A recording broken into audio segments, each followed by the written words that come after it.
मैं घर से गुस्से में बड़बड़ाते हुए निकल आया था और बस स्टैंड की तरफ आगे बढ़ने लगा।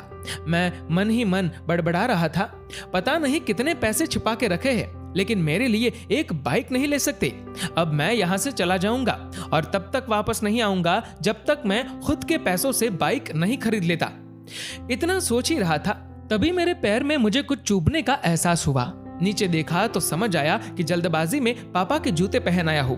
उन जूतों में कील उभरी हुई थी जो मेरे पैर में बार बार घाव किए जा रही थी, लेकिन उस समय गुस्सा अधिक था तो मैं बड़बड़ाते हुए आगे बढ़ गया।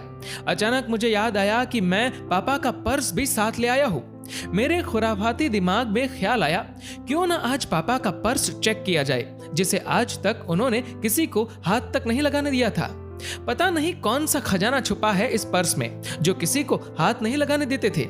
जब मैंने पापा का वह पुराना पर्स खोल कर देखा तो उसमें पैसे तो नहीं मिले, लेकिन पैसों की जगह पर एक डायरी रखी हुई थी। तब मैंने सोचा, ओह, तो यहाँ खजाना छुपा रखा है। मैं समझ रहा था कि यहाँ पापा ने लिखा होगा कि किससे कितने पैसे लेने हैं और किसको कितने पैसे दिए हैं, लेकिन मैं गलत था। जब मैंने उस छोटी सी डायरी का पहला पेज खोल कर देखा तो वहां पर जो लिखा था वह थोड़ा सीरियस कर देने वाला था। डायरी में जो लिखा था उसे पढ़ने के बाद मेरे चेहरे की उत्सुकता गायब हो चुकी थी, क्योंकि डायरी में वैसा कुछ नहीं था जैसा मैं सोच रहा था।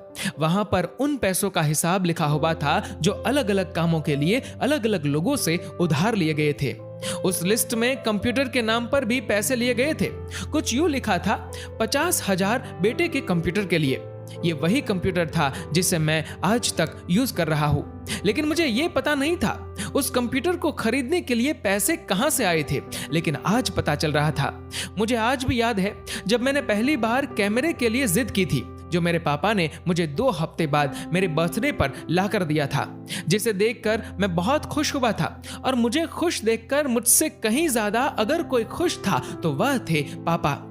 अब मेरे चेहरे से गुस्सा एकदम गायब हो चुका था। जब मैंने आगे का पन्ना पलटा तो वहां पर कुछ इच्छाएं लिखी हुई थी। पहली जो इच्छा थी वो थी अच्छे जूते पहनना। ये बात मेरी कुछ समझ नहीं आई। तभी मेरा पांव अचानक सड़क पर भरे हुए पानी पर जा पड़ा और तभी मेरे पांव में कुछ गीलेपन का एहसास हुआ। जब मैंने जूता उतार कर देखा तो उसका तला टूटा हुआ था। ये देखकर मुझे डायरी में लिखी बात याद आ गई। तभी मुझे माँ पापा की कही बातें भी याद आ रही थी कि कैसे माँ जब कहा करती थी पापा से, अब तो जूते पुराने हो गए, नए ले लीजिए, तो पापा अक्सर ये कहकर टाल दिया करते थे, जूते अभी और चलेंगे, अभी कुछ दिन पहले तो लिए थे। मुझे आज समझ आ रहा था कि कितने दिन और चलेंगे। साथ ही साथ ये भी समझ आ रहा था कि पापा पर्स को क्यों छुपा कर रखते थे। तभी उस डायरी को पढ़ते हुए बस स्टैंड पर पड़ी बेंच पर आकर बैठ गया। अब उस डायरी का आखिरी पन्ना बचा हुआ था।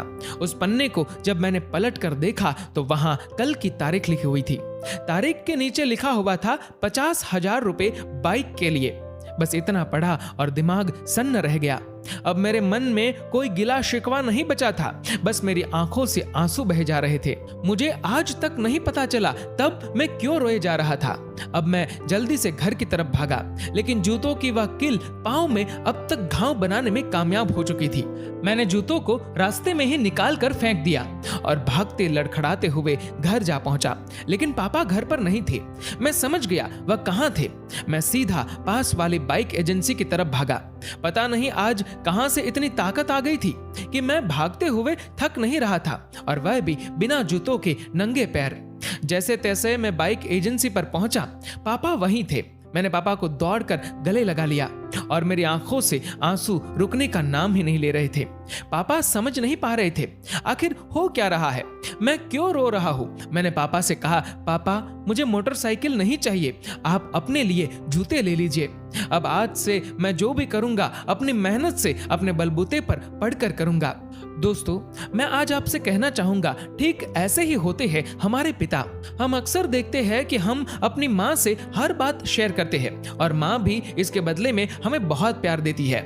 लेकिन एक शख्स ऐसा भी होता है जो हमें छुपकर प्यार करता है, वह होते हैं हमारे पिता। यह परिवार में एकमात्र ऐसा व्यक्ति होता है जो अपने बच्चों से उन्हें बिना जताए छिपकर प्यार करता है, खुद की इच्छाओं को मारकर बच्चों के लिए सपने देखता है और उनकी खुशी में ही खुश हो जाता है।